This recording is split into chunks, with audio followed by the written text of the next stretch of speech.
Այո, Հիսուսը հաղթեց, կնքեց վերջնական, բայց բաժին կա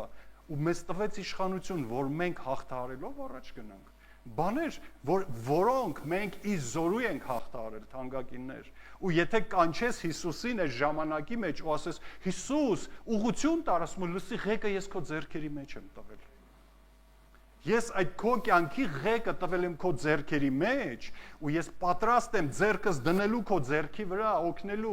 բայց դու ես որոշողը։ Ես տվել եմ ուղղությունը, ես տվել եմ այդ քարտեզի վրա այն կետերը, ուր դու պետքա գնաս։ Ես քեզ անգամ բացատրել եմ, սովորացրել եմ, որտեղ է լավ, սա է այս ճանապարհը,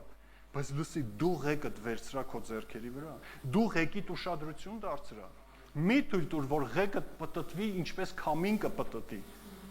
Ինչպես կարելի ասել, Տեր գնացի, հաջողվեց, փառք քեզի, եթե չհաջողվեց, ուրեմն Աստծուց չէր։ Չի լինում դա, այսինքն դու ղեկը ում ես տալիս։